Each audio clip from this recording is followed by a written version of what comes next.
শেষ পর্যন্ত বাংলাদেশের রাষ্ট্রপতিও আওয়ামী লীগের পক্ষে থাকতে পারলেন না। আওয়ামী লীগের বিপক্ষে তার অবস্থানটা একেবারে স্পষ্ট করতে বাধ্য হলেন, কিংবা স্পষ্ট করলেন নিজের বাঁচার পথ সুগম করতে। এর আগে আওয়ামী লীগের নেতাকর্মীদের নানাভাবে আলোচনা করতে শুনেছি যে তারা প্রচণ্ডভাবে ভরসা করছে সেনাপ্রধানের ওপরে, সেনাবাহিনীর ওপরে, কিন্তু গোপালগঞ্জ ঘটনার পরে তাদের আবার ইউটার্ন আলোচনা আমরা শুনছি। তারা সেনাবাহিনীর ওপরে, সেনাপ্রধানের ওপরে ব্যাপক ক্ষিপ্ত এবং তাদের ধারণা সেনাপ্রধান ইউটার্ন নিয়েছেন, তিনি সরাসরি সরকারের পক্ষে এখন অবস্থান নিচ্ছেন। সেনাবাহিনী আইএসপিআরের পেজে যখন জুলাই অভ্যুত্থানের নানা ভিডিও পোস্ট করতে দেখেছি আমরা, তখন আওয়ামী লীগের মধ্য থেকে আলোচনা শুরু হয়েছে যে সেনাবাহিনী একেবারে সম্পূর্ণ ইউটার্ন নিয়েছে। কিন্তু বাস্তবতা কি? বাস্তবতা হচ্ছে যে একটি দেশের আইন শৃঙ্খলা রক্ষাকারী বাহিনী, সশস্ত্র বাহিনী, তারা সরকারের সঙ্গে সুসম্পর্ক রেখে সরকারের মতামতের ভিত্তিতেই সামনে এগিয়ে যাবে, এটাই বাস্তবতা। এর ব্যতিক্রম ঘটা মানেই হচ্ছে দেশে এক ধরনের অস্থিরতা তৈরি হওয়া, সেটা নিশ্চয়ই কোনো পক্ষই চাইবে না। তাতে কোনো পক্ষের লাভ হবে, কোনো পক্ষের ক্ষতি হবে, এটাও বাস্তবতা। এবার আমরা দেখলাম মহামান্য রাষ্ট্রপতি শাহাবুদ্দিন চুপ্পু, তিনি জুলাই আগস্ট যে অভ্যুত্থান তার 1 বছর পূর্তি উপলক্ষে যে বাণী দেবেন, আগামীকালকে সেই বাণীটা দেওয়ার কথা, কিন্তু আজকেই গণমাধ্যমে সেটা প্রকাশ হয়ে গেছে এবং এরই মাঝে এটা নিয়ে ব্যাপক আলোচনাও শুরু হয়েছে। বিভিন্ন বিশ্লেষক বিভিন্নভাবে বিশ্লেষণের চেষ্টা করছেন, যেখানে যে বাণী তিনি দিয়েছেন সেটা স্পষ্ট করেই শেখ হাসিনা এবং তার সরকারের বিরুদ্ধে অবস্থান করা।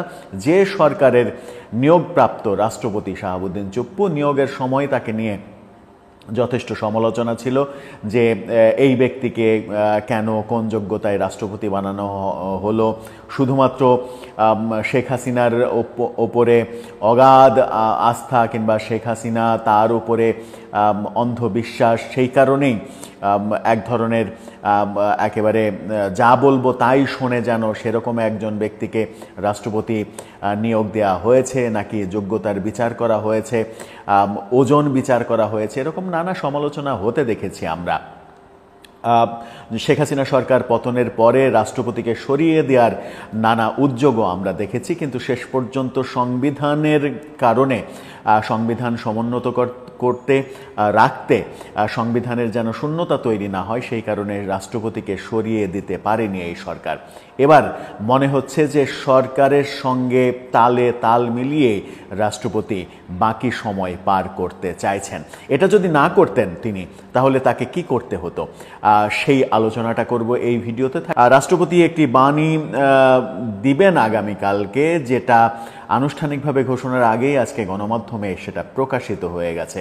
কিভাবে প্রকাশিত হলো সেটা হয়তো অনেক গবেষণার ব্যাপার, কিংবা যে কোনো কারণেই সরকারের ভেতর থেকেই কেউ হয়তো এটা প্রকাশ করে দিয়েছে যে এটা নিয়ে আলোচনা শুরু হোক, যে রাষ্ট্রপতি এক ধরনের ডিগবাজি খেয়েছেন, এক ধরনের পোল্টি নিয়েছেন আওয়ামী লীগের সঙ্গে, আওয়ামী লীগের শেষ ভরসার জায়গাটাও শেষ হয়ে গেল।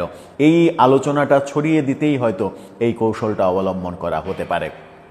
কি বললেন তিনি তার বাণীতে? সেখানে বাংলা ট্রিবিউন এটা নিয়ে শিরোনাম করেছে, শিরোনামটা দেখে নিতে পারেন আপনারা। সেখানে বলা হচ্ছে, ফ্যাসিবাদী অপশাসনের বিরুদ্ধে 5 আগস্ট চূড়ান্ত বিজয় রাষ্ট্রপতি মোহাম্মদ শাহাবুদ্দিন আহমেদ।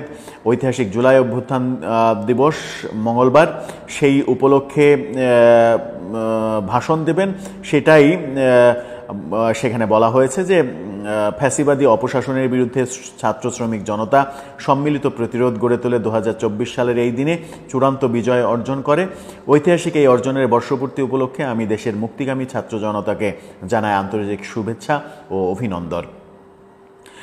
বলেছেন, আমি গভীর শ্রদ্ধায় স্মরণ করি জুলাই অভ্যুত্থানের সব শহীদকে, যারা দেশকে স্বৈরাচার মুক্ত করতে গিয়ে সর্বোচ্চ ত্যাগ স্বীকার করেছেন। আমি তাদের আত্মার মাগফিরাত কামনা করি। এই গণ অভ্যুত্থানে আহত, পঙ্গুত্ব বরণ করা ও দৃষ্টিশক্তি হারানো বীর জুলাই যোদ্ধাদের ত্যাগ ও অবদানকে আমি শ্রদ্ধা ভরে স্মরণ করি। জুলাই গণ অভ্যুত্থানে শহীদদের পরিবার ও আহতদের জন্য ন্যায় বিচার নিশ্চিত করা রাষ্ট্রের পবিত্র দায়িত্ব। এই দায়িত্ব পালনে রাষ্ট্র অঙ্গীকারাবদ্ধ। তিনি আরও বলেছেন, জুলাই গণ অভ্যুত্থান ছিল দীর্ঘদিনের বঞ্চনা, দুঃশাসন, দুর্নীতি, লুটপাট, গুম, খুন, অপহরণ, ভোটাধিকার হরণ সহ সব ধরনের অত্যাচার, নিপীড়নের বিরুদ্ধে তরুণ প্রজন্ম ও আপামর জনতার ক্ষোভের বিস্ফোরণ। অর্থাৎ শেখ হাসিনার শাসনামলকে তিনি চরম দুঃশাসন হিসেবে আখ্যা দিচ্ছেন। এই বৈষম্যমূলক ফ্যাসিবাদী ব্যবস্থা বিলোপ করে গণতন্ত্র পুনঃপ্রতিষ্ঠা, জনগণের ক্ষমতায়ন এবং মত প্রকাশের স্বাধীনতাকে সুনিশ্চিত করাই ছিল এর মূল লক্ষ্য। একটি সুখী সমৃদ্ধ বাংলাদেশ গড়ে তুলতে ফ্যাসিবাদের মূলোৎপাটন করে জুলাইয়ের চেতনার পরিপূর্ণ বাস্তবায়ন করতে হবে। জুলাই গণ অভ্যুত্থান পরবর্তী সময়ে রাষ্ট্র একটি ব্যাপক সংস্কার প্রক্রিয়ার মধ্য দিয়ে অগ্রসর হচ্ছে। আর সংস্কারের প্রসঙ্গও তিনি এনেছেন। এই সংস্কারের মধ্য দিয়ে গণ অভ্যুত্থানের আশা আকাঙ্ক্ষা প্রতিফলিত হবে।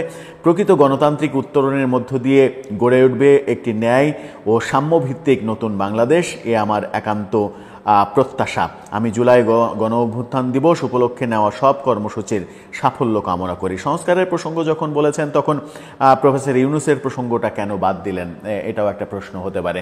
তিনি এটাও তো বলতে পারেন যে প্রফেসর ইউনূসের নেতৃত্বে দেশ এগিয়ে যাচ্ছে এবং তার নেতৃত্বে দেশকে আপনারা এগিয়ে নিয়ে যান, তাহলে ব্যাপারটা 16 কলা পূর্ণ হতো।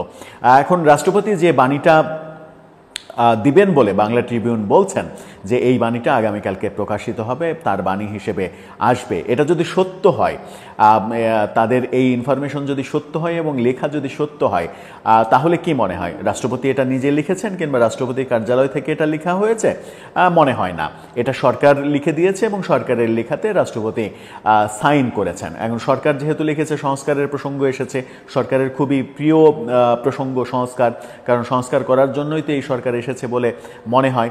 কিন্তু এই যে সরকার থেকে লিখে দেওয়া হলে তিনি সাইন করলেন, এর পেছনে অনেকগুলো কারণ ব্যাখ্যা করা যেতে পারে। যে সরকার কেন, এই অন্তর্বর্তীকালীন সরকার কেন রাষ্ট্রপতিকে কোনো কিছু দেবেন এবং তিনি সাইন করবেন? অন্তর্বর্তীকালীন সরকার, এই উপদেষ্টা পরিষদ, প্রধান উপদেষ্টা, তারা তো মূলত রাষ্ট্রপতির উপদেষ্টা, তারা রাষ্ট্রপতিকে উপদেশ দেবেন। অর্থাৎ দেশের অন্তর্বর্তীকালীন কিংবা তত্ত্বাবধায়ক সরকার শাসনামলে দেশ মূলত রাষ্ট্রপতিই চালান। তার উপদেষ্টা হিসেবে উপদেষ্টা পরিষদ গঠন করা হয়, যে বিভিন্ন সেক্টরে, বিভিন্ন মন্ত্রণালয়ে তারা উপদেশ দেবেন, বিভিন্ন কার্যক্রম করবেন। তাহলে এই সরকারের আসলে ওই ক্ষমতা থাকার কথা নয় যে রাষ্ট্রপতিকে একটা লিখে দেবে, রাষ্ট্রপতি সেখানে সাইন করবে, যেটা প্রধানমন্ত্রীর বেলায় প্রযোজ্য। কিন্তু সেই নিয়ম কিংবা নিয়মের বালাই এই সরকারের আমলে আলোচিত হওয়ার কি কোনো কারণ রয়েছে? আমরা এই সরকারকে প্রচণ্ড প্রতাপশালী এবং ক্ষমতাশালী সরকার হিসেবে দেখছি। যদিও 106 সংবিধানের 106 অনুচ্ছেদ অনুযায়ী, রেফারেন্স অনুযায়ী যে উপদেষ্টা পরিষদ, উপদেষ্টা নিয়োগ এবং প্রধান উপদেষ্টা নিয়োগের রেফারেন্স রয়েছে, সেখানে সরকার গঠনের রেফারেন্স কিংবা এই সরকার অনেক বেশি শক্তিশালী হবে, এই সরকার রুটিন ওয়ার্কের বাইরে হাজারো কর্মকাণ্ড করবে, এরকম কোনো কিছু কিন্তু রেফারেন্সে ছিল না। কিন্তু বাস্তবতা আমরা অন্যটা দেখছি। আবার আরেকটা ব্যাপার আলোচনায় আসতে পারে যে সরকার যখন লিখে দিলেন, তখন তিনি সাইন নাও করতে পারতেন। সাইন না করলে কি হতো? সাইন না করলে যেটা হতো সেটা হচ্ছে যে এখন অনেকটা তিনি যে গৃহবন্দীর মতো অবস্থায় রয়েছেন, তাকে সব কিছু থেকে এক ধরনের দূরে রাখা হয়েছে। প্রধান উপদেষ্টা কিংবা উপদেষ্টা পরিষদের কেউ তার সঙ্গে সাক্ষাৎ করেন না, কথা বলেন না। শুধুমাত্র একজন রাষ্ট্রপতি পদটা থাকা দরকার, সেই সাংবিধানিক শূন্যতা যেন তৈরি না হয়, এই কারণেই রাখা হয়েছে। এটা ব্যাপকভাবে আলোচিত। সেই প্রেক্ষাপটে তিনি যদি সইটা না করতেন, তাহলে দুটো ঘটনা ঘটতে পারত। একটা, তিনি সই না করে পদত্যাগ করতে পারতেন, আর পদত্যাগ করলে সাথে সাথে তিনি অ্যারেস্ট হতেন ফ্যাসিবাদের দোসর হিসেবে, এবং তিনি বিচারের মুখোমুখি হতেন এবং তারও যাবজ্জীবন কারাদণ্ড কিংবা ফাঁসির ঘটনা ঘটতে পারত। সেই ভয়টা নিশ্চয়ই তার কাজে, মানে তার মাথায় কাজ করেছে। আরেকটা ঘটনা ঘটতে পারত, সেটা হচ্ছে যে এই ইস্যুটাকে পাবলিক করে দেয়া হতো। পাবলিক করে দিলে যেটা হতো সেটা হচ্ছে যে এনসিপি সহ তাদের কাছের মানুষ যারা মনে করে যে এই রাষ্ট্রপতিকে সরিয়ে দেওয়া উচিত, তারা আবার ব্যাপকভাবে দাবি তুলত যে রাষ্ট্রপতিকে সরিয়ে দিতে হবে। আর একটা গণভবনের দিকে একটা মব ধেয়ে যেত এবং তাকে সরিয়ে দেওয়ার বন্দোবস্ত করা হতো। তাকে হয়তো বঙ্গভবন থেকেই অ্যারেস্ট করার ঘটনা ঘটতে পারত, অনেক কিছুই ঘটতে পারত। সেই অনেক কিছুর ফ্যাসাদের মধ্যে হয়তো তিনি যেতে চাননি, টিকে থাকার জন্যই এই কাজটা করেছেন।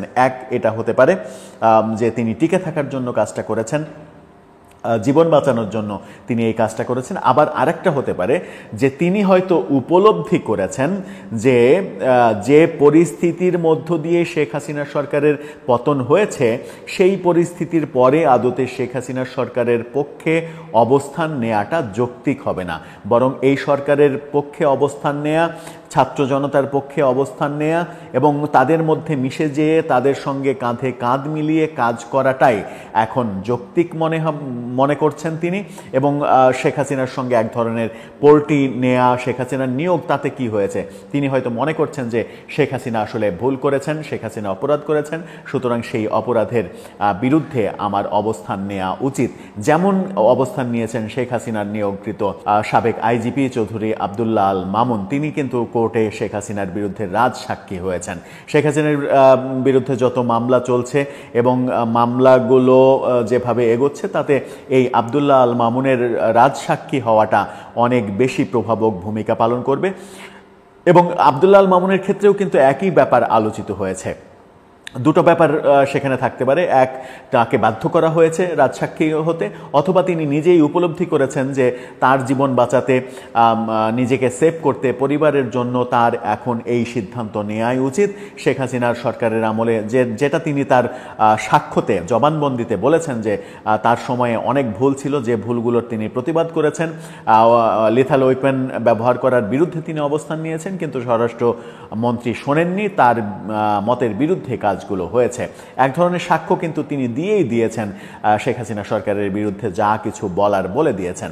এখন রাষ্ট্রপতির এই অবস্থানটাও কিন্তু শেখ হাসিনার সরকারের যে নৈতিক অবস্থান, সেই নৈতিক অবস্থানটাকে নড়বড়ে করে দিল। তার মানে কি এটাই প্রমাণিত হচ্ছে যে শেখ হাসিনা বিভিন্ন জায়গায় যাদেরকে বসিয়েছিলেন তারা একে একে এভাবেই বিশ্বাসভঙ্গ করবেন এবং তার বিরুদ্ধে অবস্থান নেবেন। তাতে করে তার যে বিচার প্রক্রিয়া, সেই বিচার প্রক্রিয়ায় সরকারের একটা বড় ধরনের সহযোগিতা হবে এবং যেটা পুরোটাই শেখ হাসিনার বিরুদ্ধে চলে যাবে। তেমন বাস্তবতাই কি শুরু হলো? দর্শক, আপনার মতামত জানিয়ে লিখতে পারেন। দর্শক, বাংলাদেশের বিচার বিভাগে সম্প্রতি দুটো বড় ঘটনা ঘটেছে। গত 10 জুলাই সরকার 18 জন বিচারকের বাধ্যতামূলক অবসর দিয়েছে, জোর করে অবসর দিয়েছে, অবসরে পাঠিয়েছে 18 জন বিচারককে।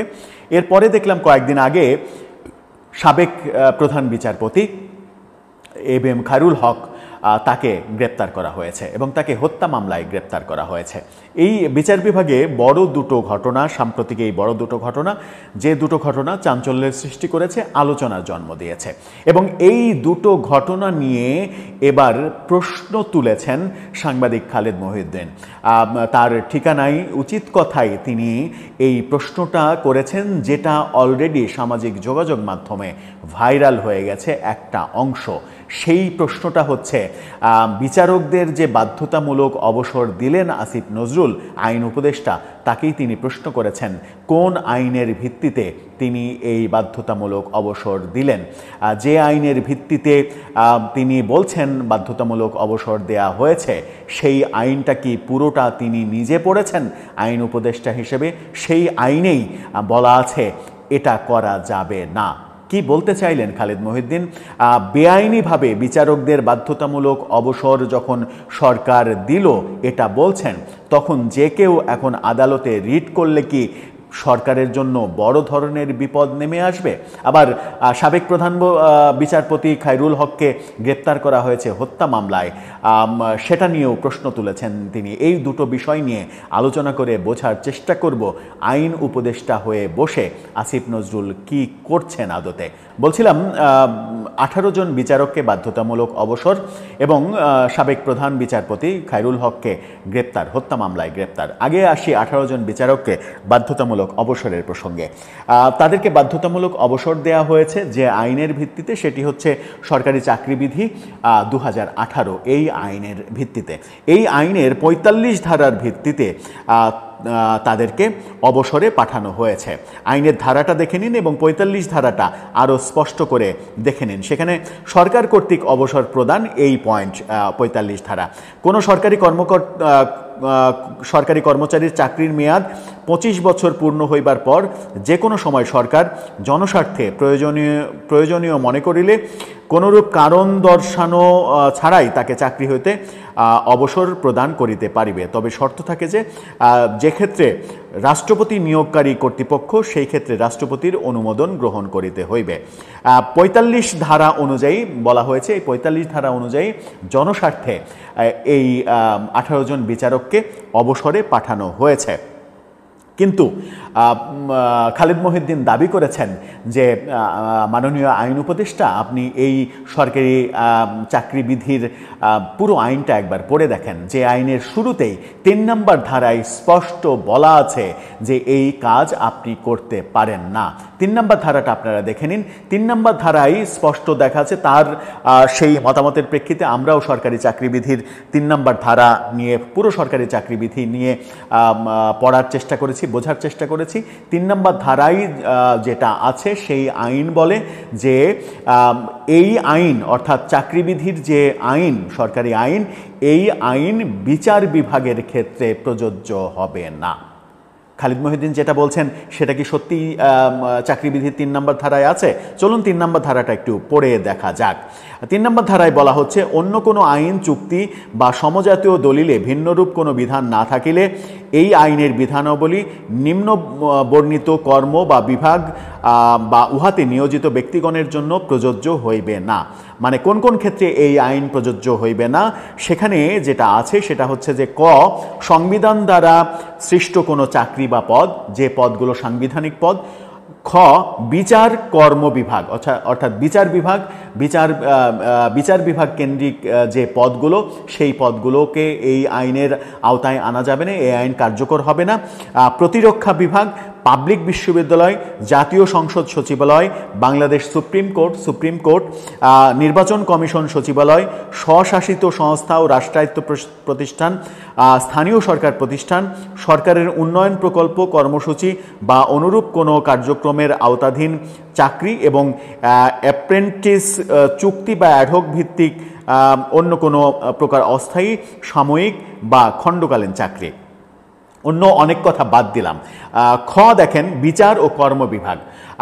এরপরে আছে চ, বাংলাদেশ সুপ্রিম কোর্ট, অর্থাৎ সুপ্রিম কোর্ট এবং বিচার বিভাগ বিষয়ক কোনো কর্মকর্তা কর্মচারীর ব্যাপারে এই আইন প্রযোজ্যই হবে না। সরকারি চাকরিবিধি সেটাই বলছে। অথচ আইন উপদেষ্টা 45 ধারা মোতাবেক 18 জন আইনজীবীকে বাধ্যতামূলক অবসর দিলেন এবং তিনি বলছেন যে বর্তমান সরকারের আমলে বিচার বিভাগ সম্পূর্ণ স্বাধীনতা ভোগ করছে। আওয়ামী লীগের আমলে বিচার বিভাগকে দলীয়করণ করা হয়েছিল, দলীয় নিয়োগ এবং দলের বাইরে থাকলে তাদেরকে সরিয়ে দেয়, এই কাজগুলো আওয়ামী লীগ করেছে, যেটার থেকে মুক্তির জন্য বর্তমান সরকার বিচার বিভাগকে স্বাধীন করেছে। এখন ব্যাপার হচ্ছে যে যখন আপনি এই 18 জনকে বাধ্যতামূলক অবসর দিলেন জনস্বার্থে বলে, তখন আপনি তাদের জনস্বার্থে বললেও তাদের বিরুদ্ধে অভিযোগ কি? তাদের বিরুদ্ধে অভিযোগ হচ্ছে তারা হয় আওয়ামী আমলে নিয়োগকৃত অথবা আওয়ামী লীগ ঘেঁষা, আওয়ামী লীগের সমর্থক, এই অভিযোগেই তাদেরকে সরিয়ে দেওয়া হয়েছে। এখন বিচার বিভাগে তাহলে কি মেসেজ গেল? বিচার বিভাগে এই মেসেজই গেল না যে সরকার ইচ্ছা করলে যে কোনো সময় যে কোনো জনকে সরিয়ে দেবে, সুতরাং সরকারের ইচ্ছার বাইরে কোনো ধরনের রায়, কোনো ধরনের কার্যক্রম পদক্ষেপ নেওয়া যাবে না, এই বার্তা কি বিচার বিভাগকে দেয়া হলো না? সেই প্রশ্নই করেছেন খালেদ মহিউদ্দিন, যে এই বার্তা দিয়ে বিচার বিভাগকে দলের সরকারের আন্ডারে আনলেন, নিকৃষ্টভাবে এই যে কাজটা করলেন, এই কাজটার যে কত বড় অপরাধ আইন উপদেষ্টা সেটা কি আপনি জানেন? আইন বহির্ভূত কাজ করছেন, আপনি আইনের ছাত্র, যে আইনের ভিত্তিতে করছেন সেই আইনেই বলছে যে এই কাজ আপনি করতে পারেন না, সেটাকে মানে সামনে না এনে পাবলিককে একটা ৯-৬ বুঝিয়ে সিদ্ধান্তটা নিয়ে নিলেন। কিন্তু এই সিদ্ধান্তটা একদিন না একদিন তো চ্যালেঞ্জ হবেই, সেদিন তো বিচারের মুখোমুখি আপনাকে আপনার সরকারকে হতে হবে। সেই প্রশ্নগুলো খালেদ মহিউদ্দিন তুলেছেন এবং এই খালেদ মহিউদ্দিনের এই উচিত কথার এই পাঠটুকু সামাজিক যোগাযোগ মাধ্যমে অলরেডি ভাইরাল হয়েছে।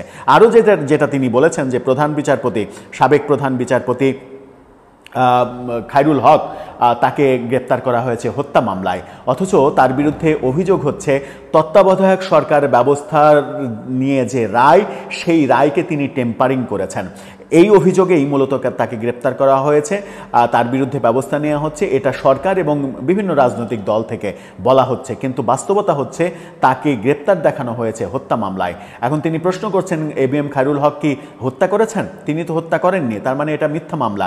সেই মিথ্যা মামলা কেন তার বিরুদ্ধে করছেন? তার বিরুদ্ধে যে অভিযোগ, অর্থাৎ রায় টেম্পারিং করা, সেই অভিযোগ দিয়েই তাকে গ্রেপ্তার করেন, সেই অভিযোগ দিয়ে তাকে বিচারের মুখোমুখি করেন, নাকি আপনি নিশ্চিত হয়ে পড়েছেন যে অভিযোগ করছেন, রায় টেম্পারিংয়ের যে অভিযোগ করেছেন, সেই অভিযোগে তাকে ফাঁসানো যাবে না, কিংবা তাকে ফাঁসাতে হলে যে পরিমাণ অ্যারেঞ্জমেন্ট লাগবে, যে পরিমাণ লোকবল, সক্ষমতা, মেধা লাগবে, সেই মেধা এবং সক্ষমতা আপনার এবং আপনার মন্ত্রণালয়ের নেই। সেই কারণেই সহজ ওয়ে বেছে নিয়েছেন, হত্যা মামলায় তাকে ফাঁসিয়েছেন। এই প্রশ্ন খালেদ মহিউদ্দিন সামনে এনেছেন। এই প্রশ্ন যখন সামনে এনেছেন তখন এটাও বলেছেন যে আপনি বলছেন যে সারা দেশে, আপনি নিজেই স্বীকার করছেন, সারা দেশে মব এবং মামলাবাজি, মিথ্যা মামলা, এটাই সরকারের সবথেকে বড় চ্যালেঞ্জ, সরকারের সবথেকে বড় মানে সরকার বিব্রতকর পরিস্থিতিতে পড়েছে এই দুইটার কারণে। তো সেই মিথ্যা মামলার সেক্টরে তো আপনি আছেন, আপনি আইন উপদেষ্টা, আপনি দায় চাপান অনেক সময় স্বরাষ্ট্র উপদেষ্টার কাছে যে গ্রেপ্তার ব্যাপারে, মামলা ব্যাপারে আমার কিছু করার নেই, কিন্তু স্বরাষ্ট্র উপদেষ্টাকে কি সাবেক প্রধান বিচারপতির এই গ্রেপ্তার ব্যাপারে উপদেশ দিয়েছেন আপনি যে এই আইনে মিথ্যাভাবে এই মামলায় তাকে ফাঁসানো যাবে না, এই মামলায় তাকে গ্রেপ্তার করা যাবে না? আপনার কোর্টে, আদালতে যারা অ্যাটর্নি জেনারেল থেকে শুরু করে পিপিরা আছেন, পাবলিক প্রসিকিউটররা আছেন, তারা তো সবাই আপনার মন্ত্রণালয়ের অধীন। তো আপনার মন্ত্রণালয়ের অধীনে এই কর্মকর্তারা যে কোনো মামলার যে কোনো আসামির জামিন ঠেকাতে দৌড়ঝাঁপ করছে কেন? হুমড়ি খেয়ে পড়ছে কেন জামিন ঠেকাতে হবে? যে কোনো আসামি পেলেই তারা রিমান্ড চাওয়ার জন্য হুমড়ি খেয়ে পড়ছে কেন যে এই হত্যা মামলার আসামি, তাকে রিমান্ড দিতে হবে? ABM খায়রুল হককে আদালতে উপস্থাপন করে আপনার মন্ত্রণালয়ের লোকজন কি বলেনি যে এই হত্যা মামলার আসামি এ হত্যা করেছে? আপনার মন্ত্রণালয়ের লোকই তো করেছে। সুতরাং আপনার মন্ত্রণালয়কেই আপনি কন্ট্রোল করতে পারছেন না, অথচ বলছেন যে, স্বীকার করছেন যে মামলাবাজি, মিথ্যা মামলা, এটা সরকারের সবথেকে বড় বিব্রতকর জায়গা। এই ব্যাপারগুলো তুলে এনে আসিফ নজরুলকে প্রশ্নবিদ্ধ করেছেন খালেদ মহিউদ্দিন। ব্যাপারগুলো খুবই ভাবনার এবং আমার মনে হয় যে সবার চোখ খুলে দেওয়ার মতো একটা কাজ করলেন খালেদ মহিউদ্দিন। বিচারকদের যে বাধ্যতামূলক অবসর, সেই ব্যাপারটা এখনও যদি কেউ আদালতে চ্যালেঞ্জ করে, আমার মনে হয় সরকার বড় ধরনের বিপদের মধ্যে পড়বে। যদিও সেই সিদ্ধান্তের মাধ্যমে একটা সিগন্যাল তো চলেই গেছে বিচারকদের কাছে যে সরকারের সিদ্ধান্তের বাইরে কিংবা সরকার খুশি হবে না এরকম কোনো কার্যক্রম করলে তাদের কপালেও শনির দশা নেমে আসবে। তার মানে সরকার যে বিচার বিভাগের উপরে প্রভাব বিস্তার করার চেষ্টা করছে, এই সিদ্ধান্তের মধ্য দিয়ে সেটা প্রমাণিত হয়ে গেল। অথচ আমরা শুধুমাত্র শেখ হাসিনা সরকারকে দোষারোপ করছি। শেখ হাসিনা সরকার বিচার ব্যবস্থাকে নষ্ট করে দিয়েছে, বিচার বিভাগকে দলীয় দলীয়করণ করেছে। শেখ হাসিনা সরকার যে ভুল করেছে সেই ভুল আমরা করব না, সেই অপরাধ আমরা করব না, এটাই তো বাস্তবতা হওয়ার কথা। কিন্তু সেগুলো আমরাও করছি, ঢালাওভাবে করছি, আরও বেশি করছি, আরও বেশি উদ্দীপনা নিয়ে করছি, আগ্রহ নিয়ে করছি। তখন কি আমরা বলতে পারবো যে ও ফ্যাসিস্ট আর আমি ভালো? বলার অধিকার কি রাখি আদৌ? সেই প্রশ্নটা চলেই আসে। দর্শক, আপনার মতামত জানিয়ে লিখতে পারেন আমাদের কমেন্ট বক্স।